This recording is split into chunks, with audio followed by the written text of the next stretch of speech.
हिंदू धर्म में बहुत से देवी देवताओं की पूजा की जाती है, जिसमें देवों के देव महादेव की पूजा भी शामिल है। भगवान शिव और उनके परिवार की पूजा और अनुष्ठान को बहुत धूमधाम से मनाया जाता है, जिसमें माता पार्वती, विघ्नहर्ता गणेश जी और कार्तिकेय जी शामिल हैं। साथ ही साथ उनके वाहन की भी पूजा की जाती है। ये भारतीय परंपरा में सभी जीवों के प्रति आदर का भाव होता है, जिसके अंतर्गत शिव जी के वाहन नंदी यानी बैल को, भगवान गणेश के वाहन मूषक की और कार्तिकेय जी के वाहन मोर भी शामिल हैं। पर क्या कोई बता सकता है कि समूचा परिवार आखिर रहता कहाँ है? बाकी तो सारी देवी देवता स्वर्ग में या फिर अपने अपने लोकों में रहते हैं। केवल अकेले शिव जी का ही एक परिवार ऐसा है जो हमारी पृथ्वी पर अर्थात कैलाश पर्वत पर साक्षात विराजमान है। प्यारे सज्जनों, दुनिया में शायद कोई दूसरा पर्वत है ही नहीं जिसे हजारों वर्षों से इतनी पवित्रता से पूजा जाता है जैसे कि कैलाश पर्वत को। प्यारे सज्जनों, दुनिया भर में हर देश में लगभग हर पर्वत पर पर्वतारोही चढ़ते हैं और वहाँ उन्होंने अपने अपने देश के झंडे भी फहराए हैं। एकमात्र कैलाश पर्वत ही ऐसा है जिसकी पावनता के सामने सभी लोग सिर झुकाते हैं और आज तक किसी भी पर्वतारोही को कैलाश पर्वत पर जाने की अनुमति नहीं दी गई। ईश्वर में विश्वास न रखने वाले चीन के कम्युनिस्ट शासन ने भी कैलाश पर्वत की पावनता का सम्मान किया। प्यारे सज्जनों, कैलाश पर्वत की महिमा अपरंपार है।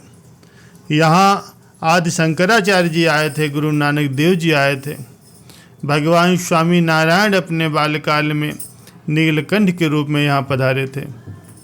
कैलाश यात्रा सदा से ही इतनी कठिन और दुस्साध्य रही है कि मराठी में तो स्वर्गवासी होने का नाम ही कैलाशवासी होता। जो भी इस यात्रा पर जाते थे उनको अपना तर्पण करके ही भेजा जाता था। जीवित आ गए तो गांव भर में उत्सव, अन्यथा यही मान लिया जाता था कि वो शिवधाम को प्रयाण कर गए। प्यारे सज्जनों, शिव पुराण में लिखा है कि मानसरोवर में एक बार जो स्नान कर लेता है उसकी 7 पीढ़ियां तर जाती। श्री कैलाश पर्वत दर्शन के बाद मन में अनोखी खुशी और शांति व्याप्त हो जाती है, चित्त तृप्त हो जाता है, सारी थकान गायब हो जाती। प्यारे सज्जनों, कैलाश पर्वत के बारे में कहा जाता है कि इसके शिखर पर अभी तक केवल एक संत ही पहुंच पाए हैं। माना जाता है कि तमाम प्रयासों के बाद भी कैलाश पर्वत पर चढ़ना असंभव है। इसी वजह से इसे रहस्यमयी पर्वत भी कहा जाता है। कैलाश पर्वत को केवल भारत के लोगों के लिए ही नहीं बल्कि करोड़ों भारतीयों की आस्था का प्रतीक माना जाता है। 6,656 मीटर की ऊंचाई वाले इस पर्वत को लोग बस दूर से ही देख सकते हैं। प्यारे सज्जनों, कैलाश पर्वत के पास स्थित कैलाश मानसरोवर को भगवान शिव का स्थान माना जाता है। कहा जाता है कि भगवान शिव अपने परिवार के साथ यहीं रहते हैं। इसी वजह से आज तक इस पर कोई चढ़ नहीं पाया। जो भी इस पर चढ़ने का प्रयास करता है उसे सुपर नेचुरल ताकतों का अनुभव होता है। यहाँ तक कि यह भी दावा किया जाता है कि जब रूस के एक पर्वतारोही ने इस पर चढ़ने का प्रयास किया था तो उसका दिल बहुत तेज़ी से धड़कने लगा। उसे अचानक बहुत कमजोरी महसूस होने लगी। मन में ऐसा ख्याल आने लगा कि उसे यहाँ और नहीं रुकना चाहिए। इसके अलावा उन्होंने ये भी अनुभव किया कि यहाँ पर समय तेज़ी से बीतता है। साथ ही साथ यहाँ पहुंचकर कई यात्रियों और वैज्ञानिकों ने यह भी महसूस किया है कि यहाँ उनके बाल और नाखून बहुत तेज़ी से बढ़ते हैं। हालांकि वैज्ञानिक इसके पीछे की वजहों को नहीं ढूंढ पाए। आपको यह जानकर बहुत हैरानी होगी कि इस रहस्यमयी पर्वत पर अभी तक केवल एक संत ही चढ़ पाए हैं। कहा जाता है कि तिब्बत के रहने वाले संत मिलरेपा जी कैलाश पर्वत पर चढ़ने वाले पहले व्यक्ति हैं। मिलरेपा ने अपनी साधना को पूरा करने के लिए कैलाश पर्वत की यात्रा की थी। उन्होंने अपना अध्ययन पूज्य गुरु श्री मारपा जी की छत्र छाया में किया। उन्होंने अपना पूरा शरीर श्री मारपा जी को समर्पित कर दिया था, जिसके बदले में उन्होंने उनसे थोड़ा सा खाना, कपड़े और शिक्षा का दान मांगा। दरअसल मिलरेपा जी ने कैलाश पर्वत की यात्रा श्री गुरु मारपा जी की आज्ञा में ही पूरी की थी। हालांकि इस यात्रा में उनके साथ कुछ अनुयायी भी थे, लेकिन केवल वो ही इस यात्रा को पूरा कर पाए।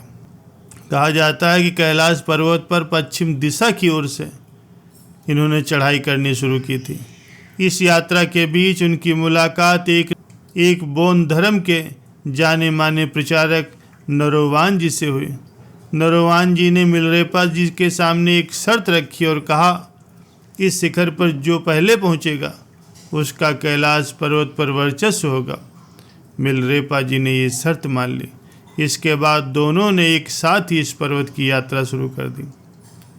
अब हुआ ये कि नरोवान जी तो बिना रुके ही आगे बढ़ते चले जा रहे थे और थोड़ी देर में ही वे पर्वत के शिखर पर पहुंचने वाले थे, लेकिन मिलरेपा जी अभी तक आराम ही कर रहे थे। इसके बाद उनके किसी अनुयायी ने उन्हें जगाया और बताया कि नरोवान जी तो पर्वत के शिखर पर पहुंचने वाले हैं और आप अभी तक आराम कर रहे हैं।